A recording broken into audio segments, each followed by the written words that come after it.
Hello crafty cuties, welcome back to another video. It's been a while since I've done a mask making kind of pre-filmed video like this, so I'm already in process of creating my mask make 30 journals, but I thought I would just bring you along from this point, and I have a lot of the things, like I said, prepped, ready to go in an assembly line style. But in case you're new, you might not have seen a lot of my mask make videos. So hello, my name is Jessica if you're new, and I am creating about 30 of these fabric junk journals. They are a one signature journal with a closure. They come with a little separate journal pack, which I'll get into that later. And then these are going to be non-decorated journals. This one happens to have a couple decorations, so ignore that, but it's going to be a variety of pages, and I'm going to go over kind of my favorite formula for what I think the perfect book page combination is. And so yeah, I already have all of the covers and pages prepped right now, so I'm just going to kind of bring you up to speed here. I already pre-prepped all of the journal covers, and so I used a fabric and I used a file folder for the base of the journal just to give it a little bit more so it's a little bit more rigid, I guess, than just if it were just the fabric. And then I have all of the inner cover pages cut but not glued down yet, because I'm also going to be adding some ribbon closures to these, but I have set these aside so everything could dry nice and flat while I'm prepping the pages. So I have my page piles because I've already kind of gathered what I'm going to be using for these, and now I am going to be cutting down the pages that need to be cut down, and I can't seem to get that little piece off there. And so let me show you the combination of pages for these journals. I'm using a pretty piece of stationery paper, a fun kind of planner page. I like that it has a spot for like the date, subject, notes, and it's double-sided. And I love adding pages that have this spiral section here from like a spiral bound notebook. A piece of like a coloring page, and these ones are kind of like unicorn themed. The back is blank, but I always think it's fine to have blank pages in a journal. In fact, I think it's helpful. And then we have music pages. This is from a vintage like kids music book. I have a page from like a vocabulary book, another children's book, and some of them have images. And then 4 pages of scrapbook paper, and obviously the pages are all going to be a little bit different, but they are currently a 12 by 12 paper. So this right here is what these ones look like. And so I am at the point where I'm now going through and cutting down the scrapbook paper down to size. I'm not actually adding any pockets into these journals. These are just going to be the blank full page by themselves. And so that I think is a really good combination of pages. I will say sometimes I like to add coffee dyed paper, craft bags, like a flat treat bag, glassine bags, or envelopes, but I always put those in my journals, and I decided to leave them out this time to give my recipient a little bit more room for personalizing their own journal. So I'm going through and I am going to be trimming all of these down to about 7.5 inches,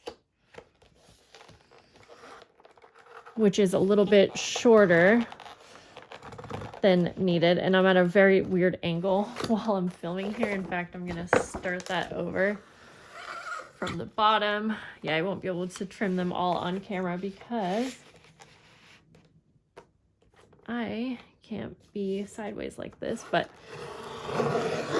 with this trimmer, I am able to cut the 4 pages all at once, and that makes it so helpful in a mask make like this. So we're cutting it down 7.5 inches to about 10.5. And so I will just go through, I set the scraps aside for like a different project. And then what I'm going to do next is stack those papers on top of one of the journal covers, and then I'm setting this aside. So I'm going to go through and do that to all of the rest of the journals, and then I'm going to go through and glue down the inner covers with the closure before binding them. So I am now just going to probably speed this up, cut everything, and I'll show you the next steps.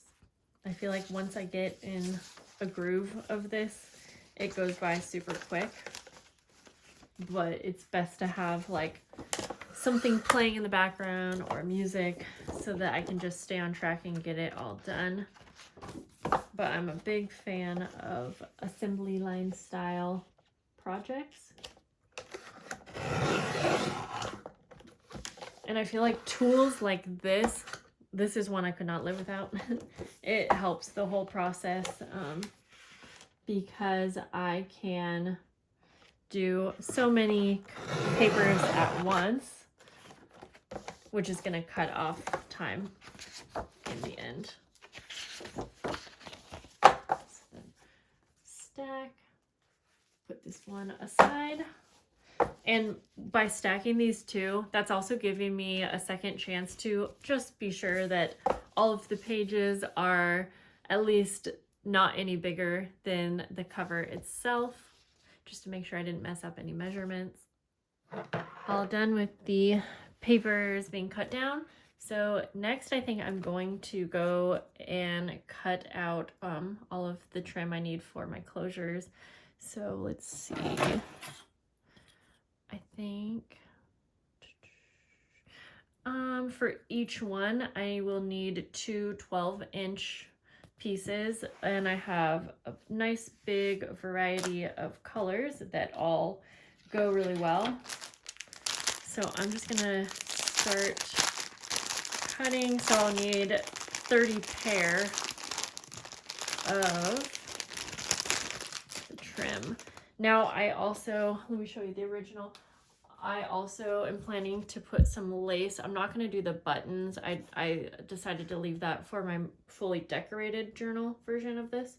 So I am going to cut out lace. That way when I go to sew the cover, I can just sew one time, and that will sew the lace on, the closures in, and the inner covers all at once. So let's just take a look actually and pick out my favorite colors to go along with this. I really like the blue, so yes.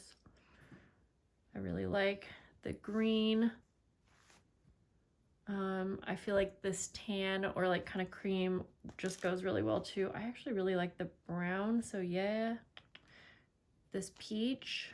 I don't know that I'll need all of these, but just to have them kind of ready to go. Oh, the blue would be nice too. Let's start with those. Push that aside. And then I'm just gonna, it's gonna take a bit. So I'm just gonna go through, and I have my ruler here. I'm not gonna have it be exact, but use my actual fabric scissors and just kind of, again, it doesn't have to be exact because I can finalize the exact size by having a portion of it be on the inside of the cover, if that makes sense. So even my cut doesn't have to be perfectly straight. Yeah, I'm just gonna go through and cut all of these up. So I have the trim for the closures ready. Now I'm gonna go ahead and just pre-cut some of the lace.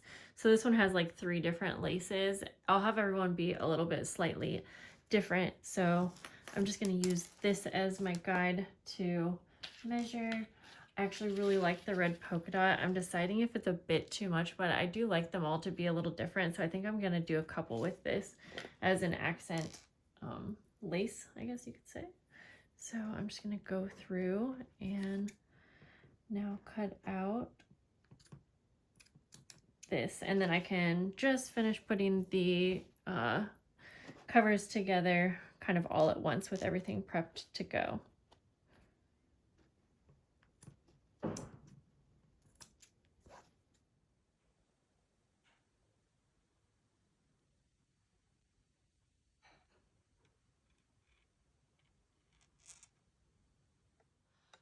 Okay, we have the next assembly line ready to go. A journal collection definitely takes many different assembly lines, but that is the fun in it because it's not just like one thing over and over. All right, so I'm gonna go ahead and grab the first journal off the top here that needs a little of everything so I can show you what I will do. I'm going to take the page pile and move that to the side. Let's have all of the trims lined up here actually, and I'll explain. Well, I'll just kind of run you through one here. So I'm going to pick the trim closures for the journal. They're all a little bit different, so I will actually choose each and every little piece of this as I go. Just trying to make sure you can see. Then I'm going to go ahead and just add a little bit of glue on one side where I want the closure, and then I'll just close it like this. That way I will have it on the exact same area of that side. I'm going to just lay it down about 1.5 inches in. Same with this one. And then I am going to be taking these to the sewing machine, but I will add a little bit of glue just to hold my inner cover down. Now, if I were adding buttons, I would do that before adding the inner closures. I'm just going to go ahead. I might hot glue some buttons on, but I'm definitely not going to sew any on. Actually, I'm going to grab, oh no, I don't know where my masking tape is. I do. I've been obsessed with using masking tape, and if you don't like the look, you can totally use like washi tape in the place, but it's so much more durable than washi tape, and I really like the look of it. So I'm going to take a piece also. Next time I'll do this before. I'm just going to place it in that center spine area where I'm going to bind all of my pages into, just to add a little bit more durability. But again, just adding enough glue to hold this down. I'm using white PVA glue. That's going to work really well on fabric and paper. Paper to paper, fabric to fabric, fabric to paper. Okay, go like that. Then I will flip it over. And for this part, I think I'm just going to pick out the laces that I will use. And some of them might be like a little too long, and so I can trim that as I get to this point. Set it aside. So I'm going to take one from each pile. So there'll be 3 different laces on the cover, all kind of layered up. And then I have some of these cute little like embroidered doilies that I'm thinking about. I sort of like if it was like half of it. So I'm going to do that for this one and try that out. And it'll be down here at the bottom. So again, I might hot glue some buttons on, but if I do, that will be at the end if I have time for it. Okay. Yep. And so I'm not even gonna glue these laces down. That just gets messy, and I'm going to be sewing them anyway. So I'm gonna place it so that it's kind of like ready to go. But I'm still going to take its pages, pop it on, set it over by the sewing machine. I'm going to go through and do that with each one of these. That's probably going to take about an hour or so. Once all of the new piles are made, I will take it to the sewing machine. And I'm just going to start with the side that needs the lace sewn on. And I'm just going to kind of hold this in place and try to go slow.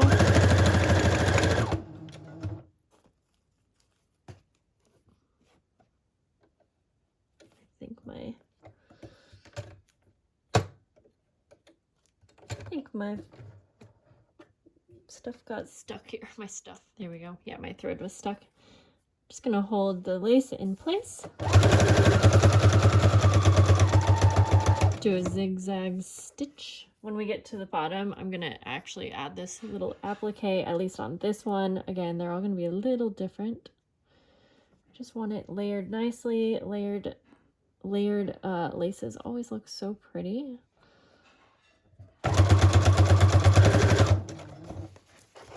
And I have limited room here while I'm filming.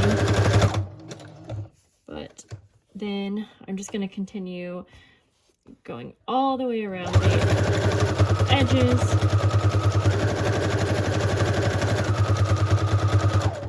And I feel like planning like this is really going to save time in the end, because we are not only sewing to get the cover sewn, but we're sewing the inner cover, we're sewing the closure, we're sewing the lace on, and we're adding pretty detail. But again, I'm out of space, so I am then going to just finish sewing all of the journal covers. That way I'm just at the sewing machine one time. At this point, once my cover is done being sewn, I'll probably set it to the side, or I'm deciding if I also want to go through and fold everything. Since I have everything cut down, I can really pretty much fold it all at once. This doesn't always work out very well, but I just have a stack of papers. It's not super dimensional because I don't have a bunch of you know, decorations in this, but I am going to go through and make sure that I'm happy with the placement of the different pages.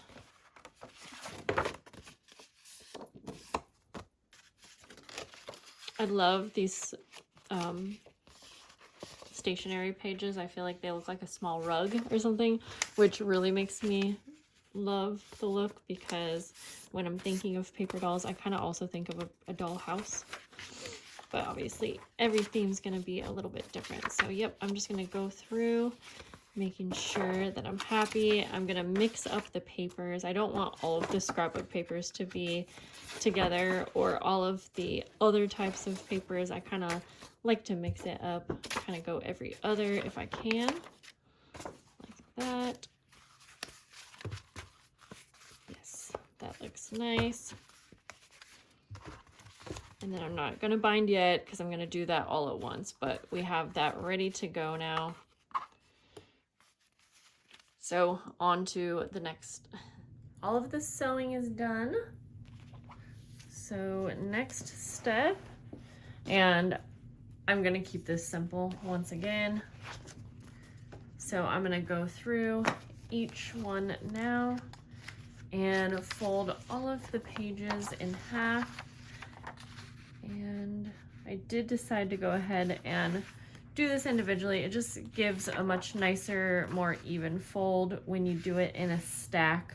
Sometimes the pages can get folded like kind of kitty corner, or like not exactly in half, and I want to put as much effort as I can into making these very nice.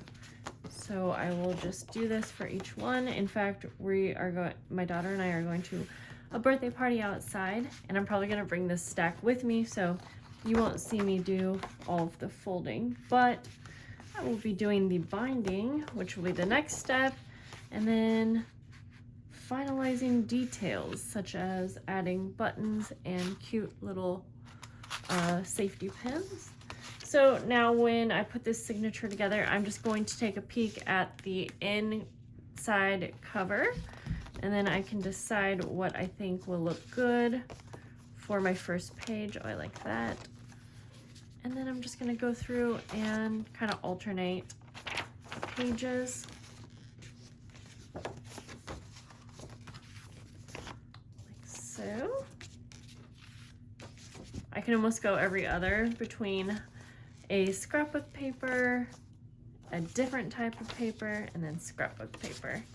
And that would be super nice for use. There we go. So then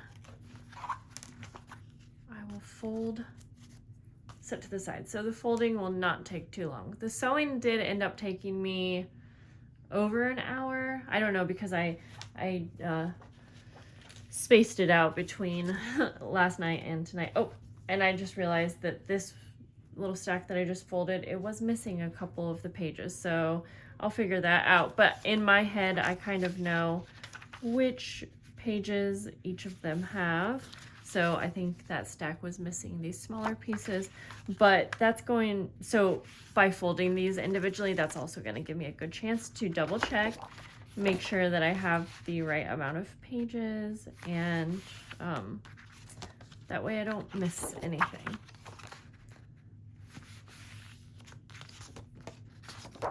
I do have my bone folder here too. So once I put the signature together, I'll go ahead and use my bone folder to get a nice good crease. Oh, I see what happened. We have extra right here, so I figured it was something simple like that.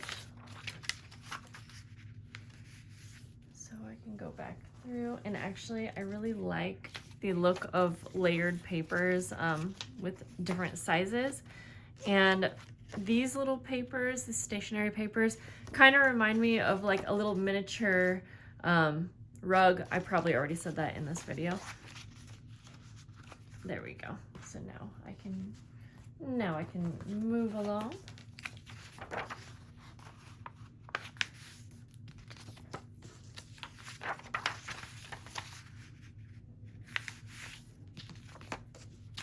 All right, well, I will see you back here once I have all of the signatures folded, ready to get bound together. It is time to bind. So let's see, I'm going to just grab one, put these back like that, and I'm doing a very simple 3-hole pamphlet stitch. So I'm going to actually, today I'm going to use the nylon string. Try this out. I've been using a waxed linen thread, which I have good luck with, but I really like this nylon string.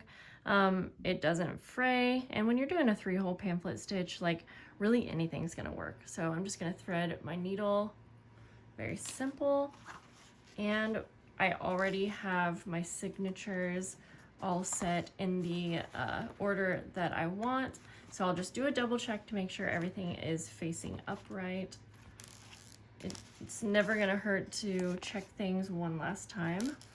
And then this is gonna be simple. I'm gonna take this to the edge of my desk so that I can punch these holes easy, but essentially I'm just going to punch a hole in the center, about an inch up from the bottom, and an inch up from the top. Just right into that center there.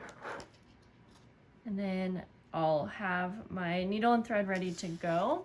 That way I can just hold everything. Obviously, if you are not used to making journals, you could use a paper clip to hold everything together, but a plain journal like this that just has a variety of pages, it's gonna be pretty easy to bind because we don't have a whole lot of bulk. So I'm just going out the center just in case you haven't seen this before, and then I will go up to the top hole, and if you notice some resistance, then just take your time to make sure and thread that needle through all of the pages. And just wiggle it through. The eye of my needle is a little bit bigger than the tip, and then I'm going to go down to the bottom hole. And since we pre-punched those holes, that's going to make it even easier. You could almost skip that part, honestly. I'm going to go back in to the center. And I do find that with this nylon string, there's less of a chance of you accidentally sewing into the nylon string. So it might be a new favorite. We'll have to see. And then you just want to make sure that one of the strings is on one side of that center and one is on the other. And I didn't tell you the length of the nylon string. I did 2.5 times the height. Go ahead and tie. This part's not really going to take too long at most. I think it might take me an hour to bind all of these.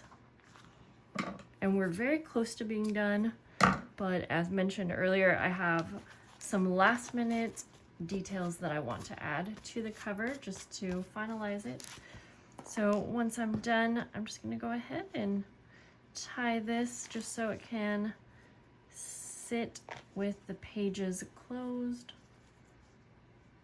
It automatically wants to open right now, and so it'll eventually lay very flat, but I'll see you back when we add our final touches. Last step, I've moved over to my other desk, and so I am going to take each one and I'm going to choose a mini little safety pin that matches good with the cover, since the covers are all slightly a little bit different. So I'm just going to place one of these at the top. I feel like this is a cute little detail. These are teeny tiny, so go like that. And then I'm also going to add some buttons. And I have a couple different ones here, so it will just kind of depend on each one. Something like that. Blue. I think blue would look good with this one. And I have some white buttons as well. Decide if I want to do a cluster of 3 or 2. I kind of like it in this spot that you wouldn't maybe always expect buttons to be, just because that's where the lace kind of meets with this bigger piece of lace. So I'm gonna just give that a try. And to make this not be too much work, I'm going to super glue. And I feel like super glue is a great option for buttons. And it's gonna stay on very, very nicely with the hot glue to fabric. I'm not sure why I don't actually do this option more, because sometimes I will just skip buttons on a project because the thought of having to hand sew them is just a lot of work if you're doing more than one. And so hot glue is a really great option, honestly, but you do have to get the hot glue gun out and everything. So now that I have it out though, it won't take too much effort to go through and do this to every one that I've got here. So this is going to conclude this video. The thumbnail photo will probably be a thumbnail photo of all of the finished journals, but I hope this was helpful to you to take you through my entire process. Feel free to give me any feedback on this video style. It's obviously a little bit messier because I'm just putting a lot of clips together and I don't really edit anything out. I really want you to see the full, the full tutorial of what I'm working on. So I hope you guys have a great day and I'll see you soon. Bye guys.